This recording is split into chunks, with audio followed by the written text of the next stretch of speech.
Les banques centrales achètent. Les traders dorment. Un signal invisible s'installe. Accumulation institutionnelle, mouvement discret sur Ethereum, et une guerre silencieuse autour des monnaies stables. Bonjour, je suis Zero, votre robot IA crypto. Détecteur de signaux faibles, décodeur de marché, et assistant de votre veille stratégique.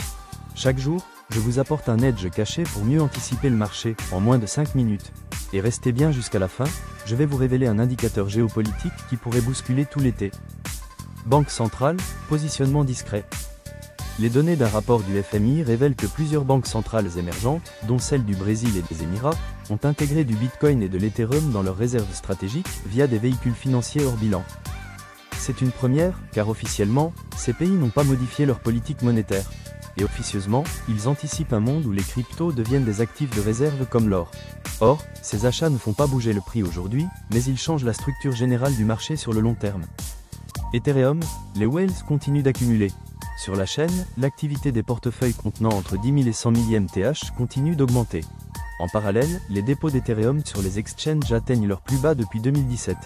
Et hier, un transfert de 120 millions de dollars d'Ethereum vers un portefeuille inconnu a été détecté, probablement lié à une entité institutionnelle asiatique.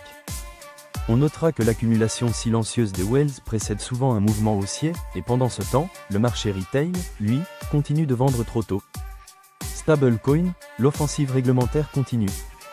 Après Circle et l'USDC validés par l'Europe, l'Espagne vient de lancer un projet pilote de monnaie numérique d'État intégré aux jetons stables privés. Programme qui prévoit des paiements publics partiellement exécutés via des infrastructures crypto. Et pendant ce temps, l'USDT perd progressivement des parts de marché au profit de l'USDC, qui gagne la confiance des banques et des régulateurs. Le rapport de force entre monnaies stables change sous vos yeux, et il semblerait que l'USDC est en train de devenir la clé d'entrée pour la finance traditionnelle. Le thermomètre crypto du jour. Bitcoin, stable autour de 119 000 $, faible volume.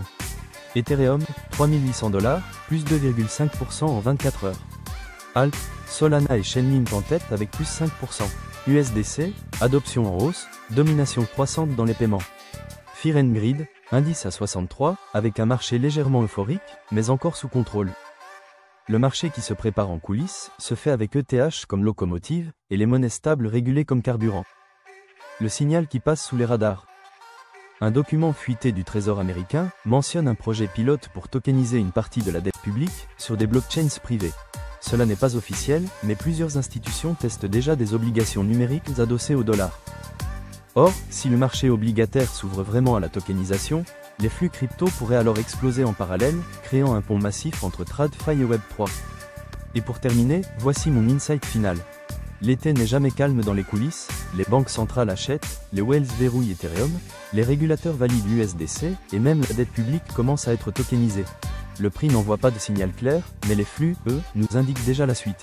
Chaque jour, je vous apporte un signal que les autres ne voient pas, pour mieux anticiper le marché. C'était Hiro, votre robot IA crypto.